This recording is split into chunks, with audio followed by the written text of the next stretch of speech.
You guys take the bass part, and we take the tenor part, tenor 2, and you take tenor 1, and then altos and sopranos. Sol la sol fa mi re ti do. Sol la sol fa mi re ti do. Can someone tell me what meter we're in? 4/2. Yes. So what note gets the beat? Good. All right. Begin.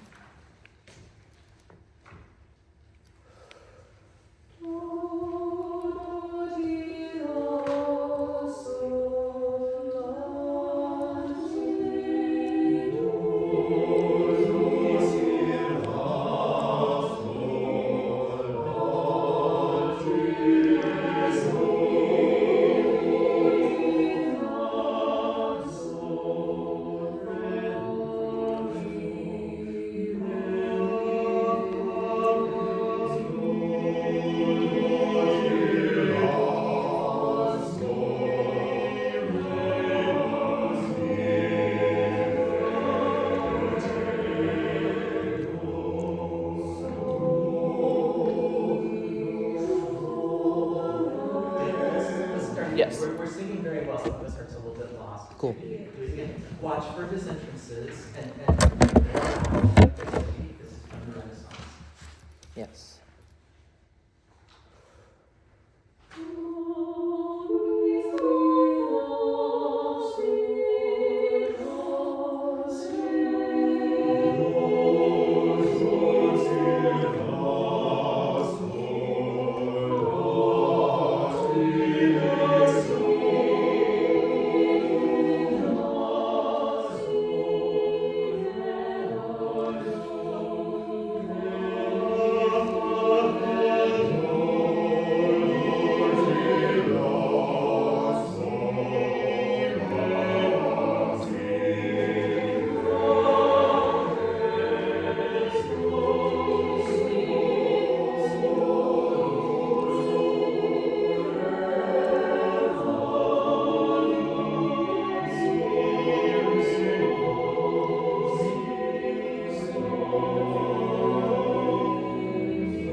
That was pretty cool. Beautiful, good, very good work showing all of the entrances. Good work. Are these stones for? Are you guys still collecting rocks? Yes, for it's for rock painting next Thursday. Yeah. What do you want to address about our musicality? What would you say? I want to address that it's pretty stoic. It's pretty plain because this was meant to serve Mass Ordinary. It's it doesn't have really too many like strong or weakness. It's just a very mellow church song. It is a parody to Mass, so it's also just the text is just Kyrie eleison. It's I want the affect to remain solemn and reverent because it is classic church text. I agree with you on all of those points except one. You're saying it needs to stay stoic, and I think I know what you mean in terms of like it's not overly romantic. It's not like all this. It's not a lot of drama. Right. In it. But what does a song from the Renaissance require in terms of musicality? A musical line in the Renaissance requires us to do what? Requires us. What did we do on the Jostian that we had to really work on to get? Messa de voce, yes. When? Notes longer than. Any note longer than a beat. Than a one beat. In this case, a half note is the beat. Right. So it's 4/2. So Okay. any note longer than the beat except the last note of a phrase. Right. You're not going to do a crescendo de crescendo on the last one. Right. You're going to let it taper. So let's do it again. And when's our first? Where's the first one that you're going to hear? The sopranos and altos on measure 2. The Actually, no. oh because wait, that's before rest. my fault. Tenor 1. Tenors are going to be. Tenors, right? yes. Okay. All right. And then where's the next one? That would be at the sopranos. Sopranos have a dotted half note, so that counts as longer than the beat. Yes. You see that? Mm-hmm. All right. So you just want to be aware of that. It's it is pretty stoic, because there aren't a lot of messa voces at the beginning. Right. But it does, once you add the messa voces, you're going to love it even more. Okay. All right, let's do it again. Yeah, I'm just going to do it.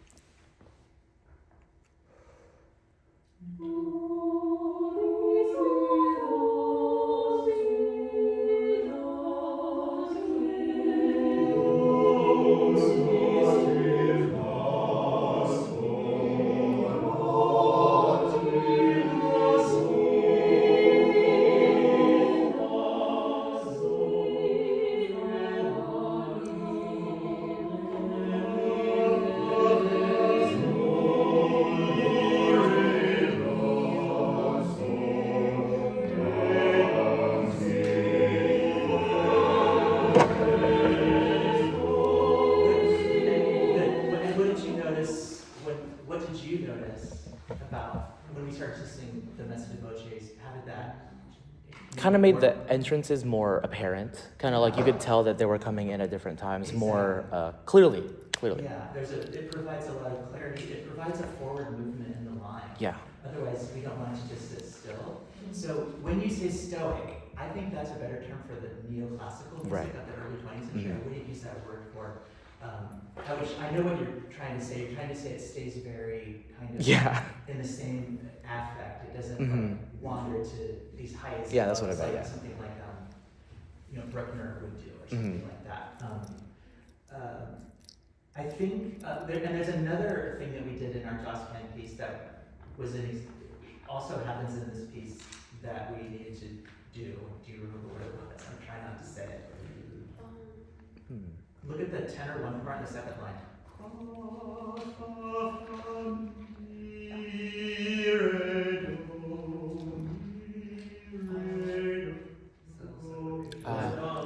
Lifting. That little side motive where you lift before. Goes down and then the next one says.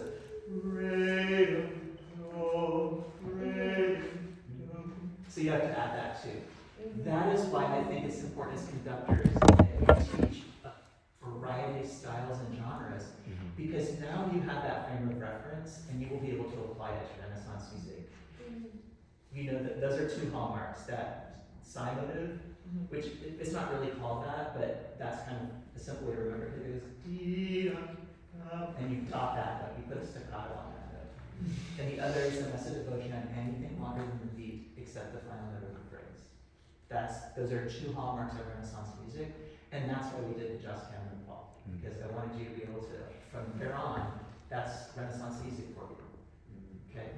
All right, one more time. And see if you can help us find those. Okay. With your hand, you're going to just do a little bit like, you're going to just push on.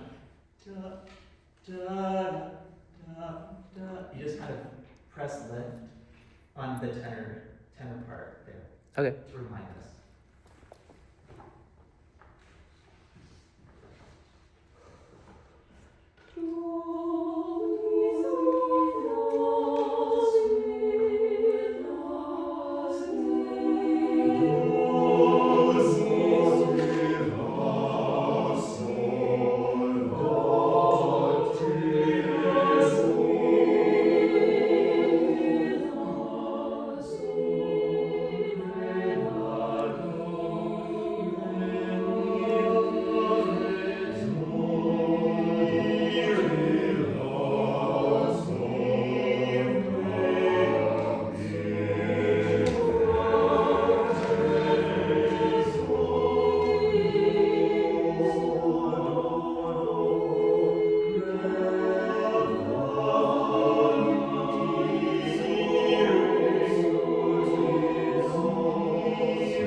That cadence tells us that we are in the late or middle Renaissance because it has a middle note in the chord.